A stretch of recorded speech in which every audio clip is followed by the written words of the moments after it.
Hello students, welcome to history class. So we were in the middle of the fourth chapter, Central Islamic Island. We learned about Mecca last time. We continue from there. So Mecca was the city that Muhammad lived in, and it controlled the main shrine. He controlled the main shrine, a cube-like structure known as Kaaba, inside which the idols were placed. The tribes outside Mecca also considered Kaaba very holy, and they placed their idols in it and made the annual pilgrimage to this particular shrine called as Hajj. The pilgrimage was called as Hajj. Mecca was located on the crossroads of the trade route between Yemen and Syria, and so it added a lot of importance to the city. Okay, this is Mecca. There were some principles and messages of Prophet Muhammad. He declared himself to be the messenger of God, that is Rasul, and he commanded to preach that Allah alone should be worshipped. He preached that worship should involve simple rituals such as daily prayers, that is Salat. His followers should also follow some moral principles such as abstaining from theft, that means no stealing, distributing alms, that is food, you should distribute food amongst the poor, and be bound through together with each other through common religious beliefs. He preached to have found a single community of believers called Ummah, and his followers started to be called as Muslims. These Muslims or his followers, they were promised salvation on the day of judgment, that is Qiyamah, and share of resources of the community. So on the final day of justice, you will get salvation, and while you are residing on earth, you will be sharing the resources of the community. These were the promises given to the followers of Muhammad, Prophet Muhammad. What is the teaching of the Muhammad? Islam is monotheistic like Judaism and Christianity. Islam also teaches a belief in an afterlife. Those who hope to achieve this afterlife, they must submit to the will of Allah. Muslims do not believe that Muhammad was divine. They believe that he was a normal man. He was only a messenger of God. Islam is seen not just as a religion, but Islam became a way of life. Muslims feel that in order to attain salvation, they must obey the will of Allah or God. In order to do this, they must follow the 5 major principles of Islam, which are known as 5 pillars of Islam.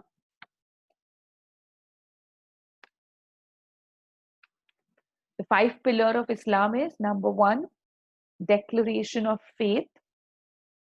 Muslims must state that there is only one God, that is Allah, and Muhammad is his prophet.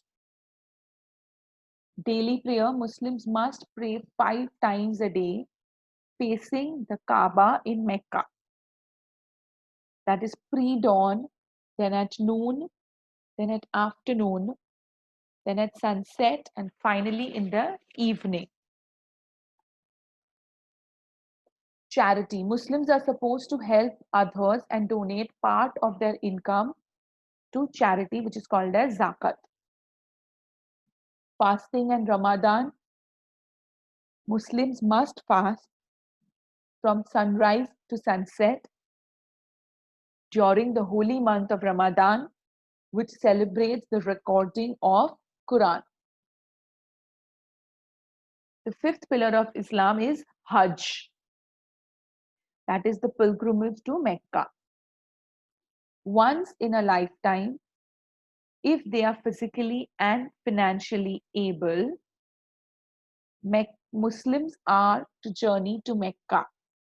in Saudi Arabia and perform the rituals of the Hajj.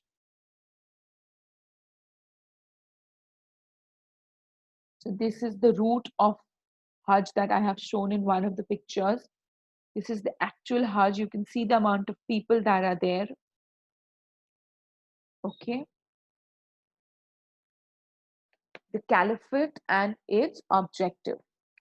Now, just before we go to caliphate, let me just tell you a little bit more. So, Muhammad found a community of believers, okay, and this community was called the Ummah, and the followers were called Muslims.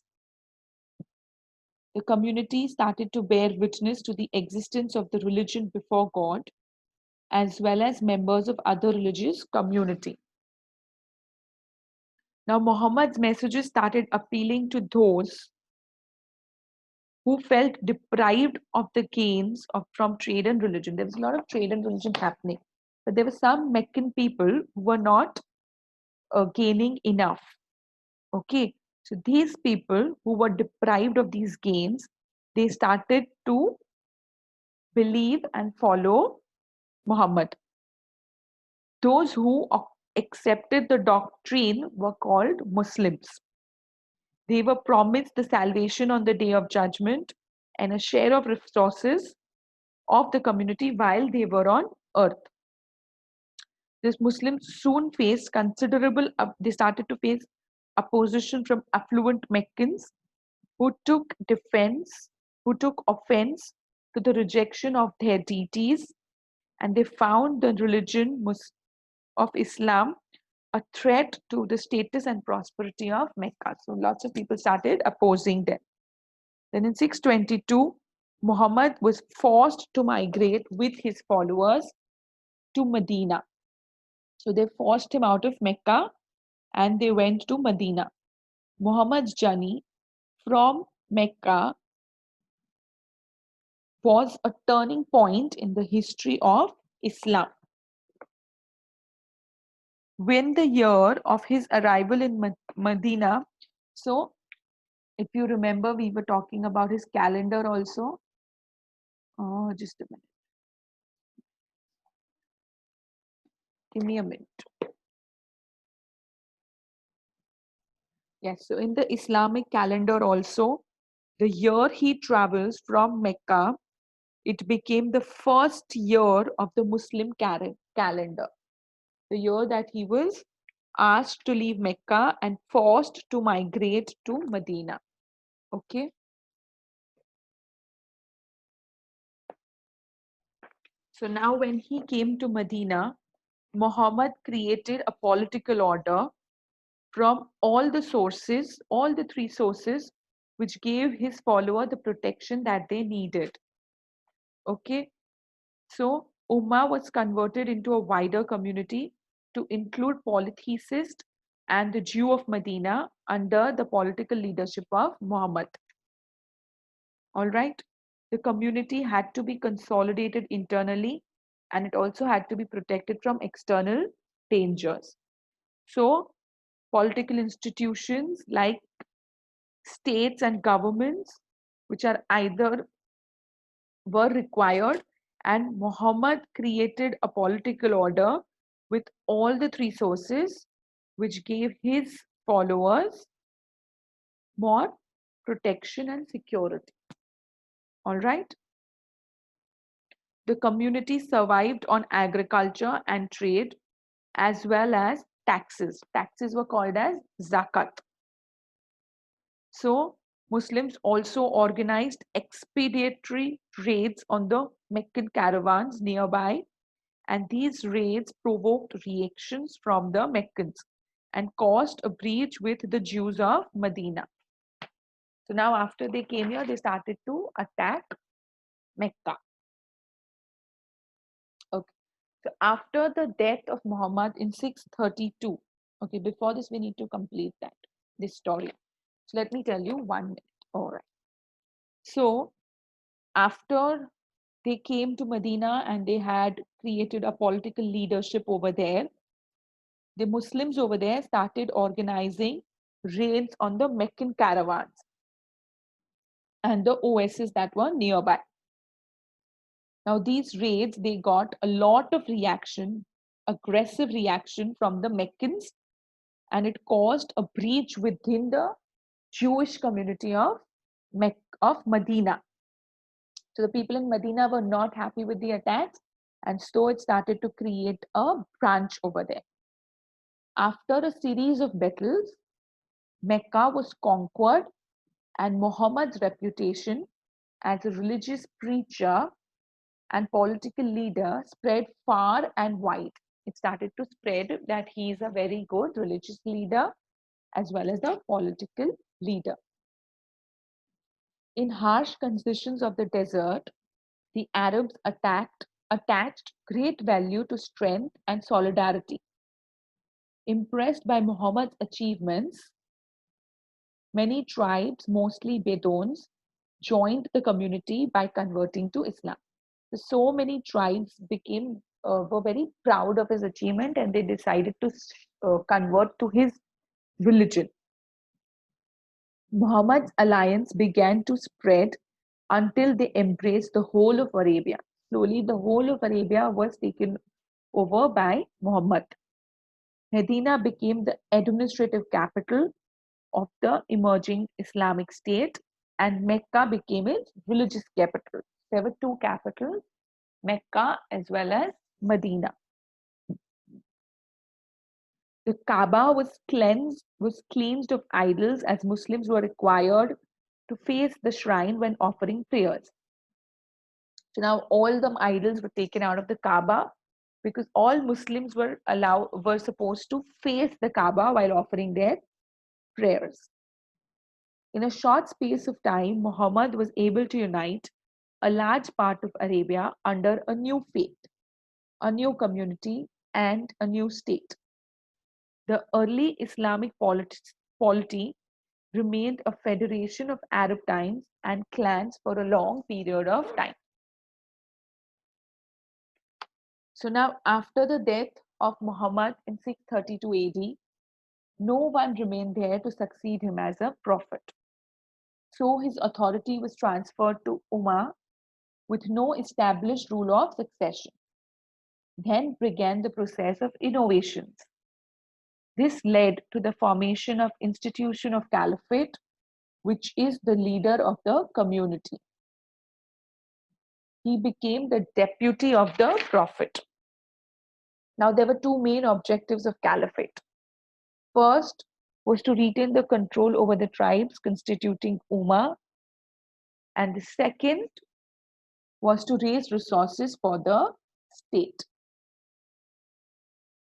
The friend and father-in-law of Muhammad, Abu Bakr, he chose to be the first caliph or the successor to Muhammad. So Muhammad's father-in-law, he became the first caliph. The second caliph was Umar. He shaped the Umar's policy of expansion. The third caliph was Uthman. He packed his administration with his own man, and this led to the opposition in Iraq and Egypt. The fourth caliph was Ali. It was in his time that Muslims broke into Shias and Sunnis. In Caliph's rule, during Caliph, there was a division, and Muslims were broken up into Shias and Sunnis.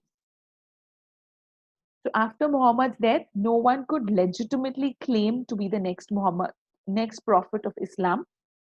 And so political authority was transferred to Umar with no established principle of succession. This created lots of opportunities for innovation, but it also caused deep divisions among the Muslims. The biggest innovation was the certain of the institution of caliph. It was the creation of the institution of caliphate. So caliphate is a institution in which the leader of the community, that is Amir al-Munim, he became the deputy, that is Khalifa of the Prophet. The first four caliphs justified their own power on the basis of their close association with the Prophet. and they continued his work under the general guidelines that he had provided. The twin objectives of caliphate were to retain over the tribes constituting the Ummah and to raise the resources of the state. These were the two most important objectives. We'll stop the chapter here. What I want you all to do is, I want you all to, I hope you all have finished drawing the timeline to this section. Okay. What you all can do now is write down the points of rise of Islam. Okay. This is enough for now. So stay home, stay safe, take care and keep learning.